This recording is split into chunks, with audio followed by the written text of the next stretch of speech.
नमस्कार दोस्तों।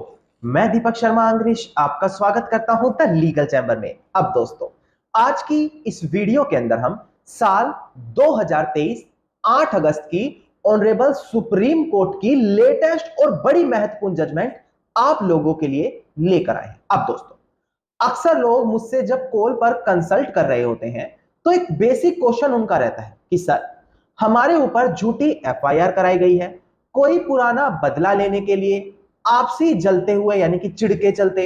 इसके अलावा कुछ लोगों का कहना है कि सर, हम गवर्नमेंट जॉब में ज्वाइनिंग करने वाले थे, इस चीज से परेशान होते हुए उन्होंने हमारे खिलाफ झूठी एफआईआर करा दी। अब दोस्तों, प्रेजेंट केस में एक चीज सबको कॉमन देखने को मिल रही है कि जो एफआईआर है वो फॉल्स एंड फैब्रिकेटेड है, यानी कि वो किसी भी रियल इंसिडेंट से इंडिकेटेड नहीं कराई गई, वो पुराना बदला लेने के लिए, आपसी दुश्मनी लेने के लिए की गई है। अब दोस्तों, ऐसी कंडीशन में आमतौर पर लोगों के साथ क्या होता है, उनको सालों साल वेट करना पड़ता है अपने आप को इस एफआईआर से बेगुनाह साबित करने के लिए, क्योंकि उनको सही रास्ता पता ही नहीं होता। उनको यह पता ही नहीं कि अगर उनके खिलाफ झूठी एफआईआर हुई है तो उनको केस लड़ने की जरूरत ही नहीं है। उनको मात्र एक पिटीशन फाइल करनी है जिससे वो सीधी उस एफआईआर को भी खत्म करवा सकते हैं। अब आप कहेंगे सर, ये तो मैंने आप ही के मुंह से सुना है। जी हां दोस्तों, ऐसा कानून में प्रावधान है। जब आपके ऊपर झूठी एफआईआर हुई है, चाहे आपसी दुश्मनी के चलते, चाहे पुरानी दुश्मनी के चलते, तो आप उस एफआईआर को क्वैश करवा सकते हैं बिना केस लड़े हुए। अब वो कैसे होता है, उसी चीज से रिलेटेड ऑनरेबल सुप्रीम कोर्ट ने साल 2023 के अगस्त के मंथ में अपनी रेलिवेंट जजमेंट पास की है। तो आज की ये वीडियो आप लोगों के लिए कंप्लीट देखना बहुत ज्यादा अनिवार्य है, क्योंकि यह आपका समय और पैसा दोनों बर्बाद होने से बचाने वाली है। अब दोस्तों, अगर आप लोगों को हमारी ये वीडियो अच्छी लगती है, आप लोगों को हमारी तरफ से किए गए एफर्ट्स अच्छे लगते हैं, तो मेरा आप लोगों से अनुरोध है, वीडियो को आप लाइक जरूर करें और साथ ही साथ अपना वैल्यूएबल कमेंट सेक्शन में जरूर लिखें। तो चलिए दोस्तों, अब आज की इस वीडियो को हम ज्यादा लंबा ना करते हुए आज की इस वीडियो को स्टार्ट करते हैं।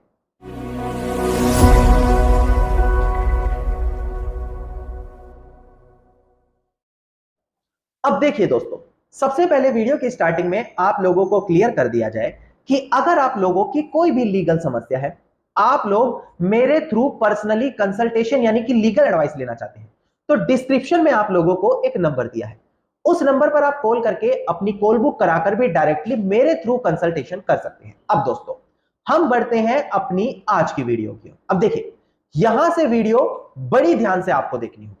देखिए दोस्तों, अक्सर देखने को यही मिलता है कि लोग आपसी दुश्मनी के चलते, बदला लेने की भावना से, कोई पर्सनल चिढ़ की वजह से किसी दूसरे व्यक्ति को फंसाने के लिए कोर्ट में या फिर थाने में एक झूठी एफआईआर करवा देते हैं। अब जिस व्यक्ति के खिलाफ एफआईआर होती है वो इतना परेशान हो जाता है कि उसको समझ में ही नहीं आता कि ऐसी कंडीशन में मैं करूं तो क्या करूं, तो वो सबसे पहले एक वकील के पास जाता है।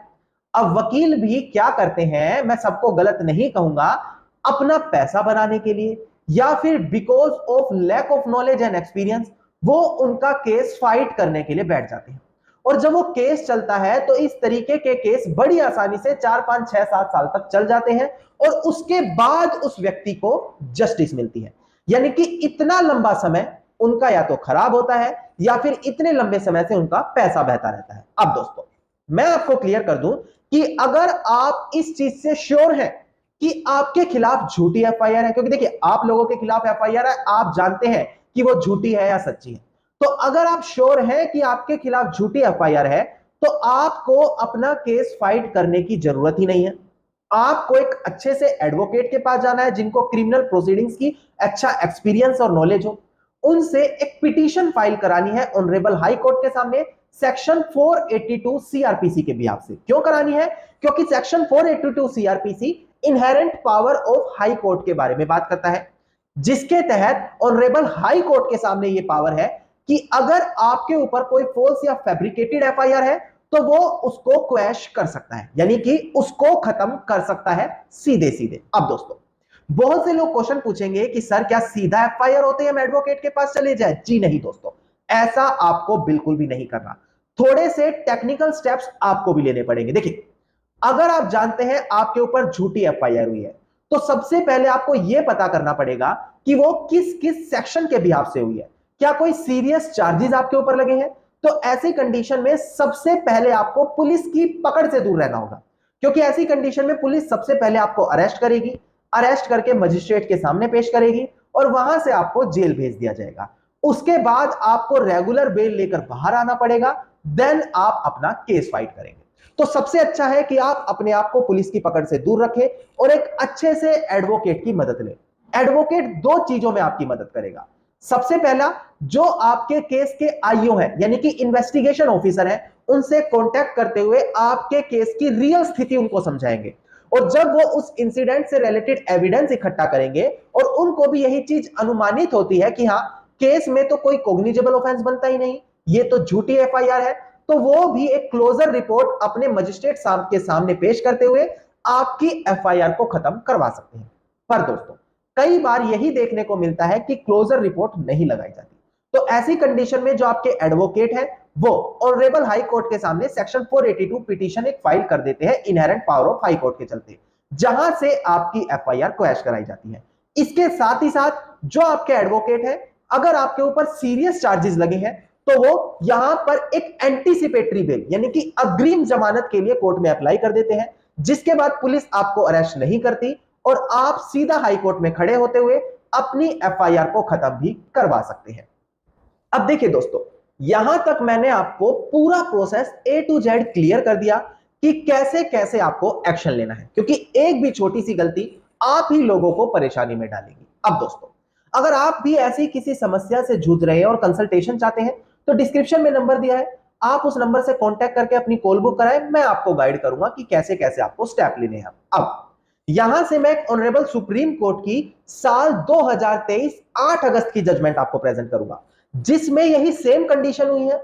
एक फॉल्स और फैब्रिकेटेड एफआईआर करवाई है आपसी दुश्मनी के चलते पुराना बदला लेने के लिए, और उसको ऑनरेबल सुप्रीम कोर्ट ने क्वैश कर दिया, खत्म कर दिया, हाई कोर्ट को डायरेक्शन देते हुए कि अगर इस तरीके की एफआईआर आती है तो क्या क्या चीजें स्पेशली ध्यान देनी होंगी ताकि जो एक्यूज्ड है वो बेवजह परेशान वहां पर ना हो। अब दोस्तों, सबसे पहले डिस्प्ले पर आपको केस टाइटल क्लियर कर दिया जाए ताकि इस जजमेंट का रेफरेंस भी आप अपने केस में यूज कर सके। देखिएगा डिस्प्ले पर अब आपको केस टाइटल साफ साफ दिखाई दे रहा होगा। केस टाइटल है हमारा सालिब @शालू@सलीम versus state of Uttar Pradesh and others. 8 अगस्त साल 2023 की जजमेंट है, यानी कि बिल्कुल लेटेस्ट जजमेंट आपके लिए लेकर आया।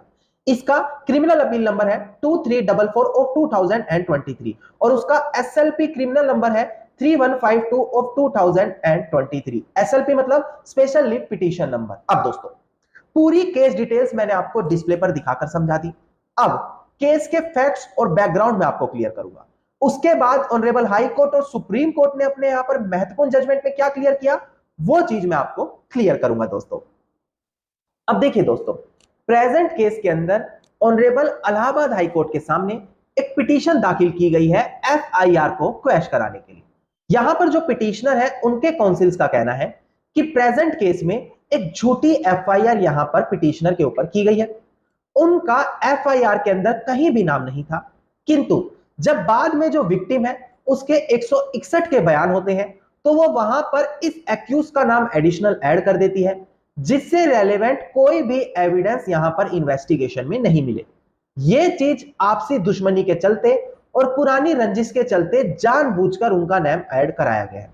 जबकि प्रेजेंट केस में जो विक्टिम है उनका कहना है कि यहां पर जो अपीलियंट है उनके जो गैंग मेंबर है, यानी कि जिसने पिटीशन की है उनके जो गैंग मेंबर है, उन्होंने जो विक्टिम है उनको एफआईआर खत्म करने के लिए प्रेशर बनाया, धमकी दी थी। कौन सी एफआईआर? पहले एक एफआईआर हुई थी विक्टिम पे, यानी कि विक्टिम ने सेक्शन 376 डी, 120 बी, इसी तरीके से 452, 354 ए, ये कुछ एफआईआर वहां पर सेक्शंस के अंदर की गई थी किसी व्यक्ति के ऊपर। उस विक्टिम का कहना है कि मुझे प्रेशराइज किया गया, थ्रेटन किया गया कि मैं इस एफआईआर को वापस लूं, नहीं तो 10 लाख रुपए हमें दे, तभी हम यहां पर शांत बैठेंगे। ऐसा यहां पर विक्टिम का कहना है कि उन्हें डराया, धमकाया और प्रेशर में लाया गया था। अब दोस्तों, यहां पर जो पिटिशनर है उनका कहना है कि भले एफआईआर की गई है, मैं मना नहीं करूंगा, पर एफआईआर में मेरा कहीं भी नाम नहीं है। बाद में 161 के बयान होकर मेरा नाम जानबूझकर ऐड किया गया है क्योंकि हमारी कोई पुरानी दुश्मनी चल रही थी। अब दोस्तों, यहां पर अब ये facts honourable Allahabad high court के सामने आए। इन फैक्ट्स को देखते हुए यहां पर ऑनरेबल इलाहाबाद हाई कोर्ट ने उस एफआईआर को क्वैश करने की जो पिटीशन थी उसको डिसमिस कर दिया। नाउ इस चीज से परेशान होकर पिटिशनर अपीलिएंट के तौर पर यानी कि अपील करते हुए ऑनरेबल सुप्रीम कोर्ट के सामने पहुंचते हैं। अब सुप्रीम कोर्ट के सामने भी यही फैक्ट्स रखे जाते हैं कि हमारे ऊपर कुछ पुरानी दुश्मनी चल रही है, जिसके चलते जानबूझकर सेक्शन 161 के जब बयान हो रहे थे तो हमारा नाम ऐड किया गया, जबकि मेरा कोई भी रोल यहां पर डायरेक्टली नहीं था। अब दोस्तों यहां पर ध्यान देने वाली बात है कि कौन कौन से सेक्शंस लगाए गए हैं। सबसे पहला जो सेक्शन था सेक्शन 195 ए, जो थ्रेटन्ड करना होता है, मतलब डराना धमकाना होता है ताकि कोर्ट ऑफ जस्टिस के सामने गलत बयान दिए जाए। अब जब इस चीज से रेलिवेंट एविडेंस आईओ की तरफ से इकट्ठे किए जा रहे थे तो वहां पर ऑनरेबल सुप्रीम कोर्ट ने यह कहा कि ये रेलिवेंट एविडेंस तो बना ही नहीं, क्योंकि प्रेजेंट केस में जो विक्टिम है उसका कहना है कि एफआईआर वापस लेने के लिए किया गया, जबकि सेक्शन 195 ए कहता है कि कोर्ट ऑफ जस्टिस के सामने गलत फैब्रिकेटेड एविडेंस देना। ये दोनों चीज वहां पर अलग अलग होती है, जिससे प्रेजेंट केस में सेक्शन 195 ए इंप्लीमेंट होगा ही नहीं। इसके अलावा दोस्तों ऑनरेबल सुप्रीम कोर्ट ने कुछ और चीजों को देखा, जैसे कि विक्टिम का कहना था कि 10 लाख रुपए की भी डिमांड की गई है। ऑनरेबल सुप्रीम कोर्ट ने कहा कि सेक्शन 386 आईपीसी को देखें तो वहां पर इसी तरीके की एक्सटॉर्शन की बात की गई है, पर इन्वेस्टिगेशन के दौरान कोई भी ऐसा रेलिवेंट एविडेंस नहीं दिया गया जहां पर यह चीज साबित होती हो कि हां पैसों का लेन देन हुआ है। तो प्रेजेंट सिनेरियो में यह सेक्शन भी इस तरीके से इंप्लीमेंट नहीं हो जाता। और दोस्तों ऑनरेबल सुप्रीम कोर्ट ने भी कई रेलिवेंट एविडेंस को देखा, जिससे यही चीज पाई कि जो यहां पर पिटिशनर है एफआईआर को क्वैश करने की बात कर रहा है और जो एफआईआर के अंदर पॉइंट्स मेंशन है वो विक्टिम यहां पर प्रेजेंट ही नहीं कर पा रही, उससे रेलिवेंट एविडेंस ही वो कोर्ट में नहीं दिखा पा रही, जिसके चलते ऑनरेबल सुप्रीम कोर्ट ने यही पाया कि ना ही रेलिवेंट एविडेंस और ना ही रेलिवेंट एविडेंस इन्वेस्टिगेशन के दौरान मिले, जिसके चलते इस एफआईआर को क्वैश करने से ना रोका जाए। तो प्रेजेंट केस में ऑनरेबल सुप्रीम कोर्ट ने उस एफआईआर को क्वैश कर दिया और एक चीज डायरेक्शन दी गई। डायरेक्शन में ऑनरेबल हाई कोर्ट को कहा कि अगर इस तरीके की कोई एफआईआर सामने आती है जहां पर पुरानी दुश्मनी के चलते, आपसी मतभेद के चलते जानबूझकर एफआईआर करवाई जा रही है, तो यहां पर ऑनरेबल हाई कोर्ट को ज्यादा सटीकता के माध्यम से उस एफआईआर के पॉइंट्स को पढ़ना होगा और कोशिश करनी होगी हर पॉइंट और हर लाइंस को बड़ी ध्यान से पढ़े, उसके बाद ही वो अपना फैसला दे। क्योंकि ऐसी कंडीशन में अगर बेवजह किसी एक्यूज को परेशान किया गया तो उसके साथ बहुत बड़ी हरासमेंट होने की संभावना होती है। तो ऑनरेबल हाई कोर्ट को यही डायरेक्शन दी गई कि अगर आपसी रंजिश के चलते, पुरानी दुश्मनी के चलते कोई एफआईआर हो रही है तो उसको स्पेशली एग्जामिन करने के बाद ही अपना फैसला दिया जाए। और यह चीज निर्धारित करते हुए उस एफआईआर को क्वैश कर दिया और यह चीज पाई गई कि यह एफआईआर फॉल्स और फैब्रिकेटेड पाई गई है। अब दोस्तों अगर सेम कंडीशन भी आपके साथ बन रही है तो आप इस ऑनरेबल सुप्रीम कोर्ट की रेलिवेंट जजमेंट का वहां पर रेफरेंस दे सकते हैं और अपने ऊपर हुई एफआईआर को क्वैश करवा सकते हैं। बस रेलिवेंट एविडेंस ध्यान दें आपके फेवर में होने चाहिए और वो तभी फेवर में होंगे जब आप वहां पर किसी भी एक्टिविटी में इन्वॉल्व नहीं है।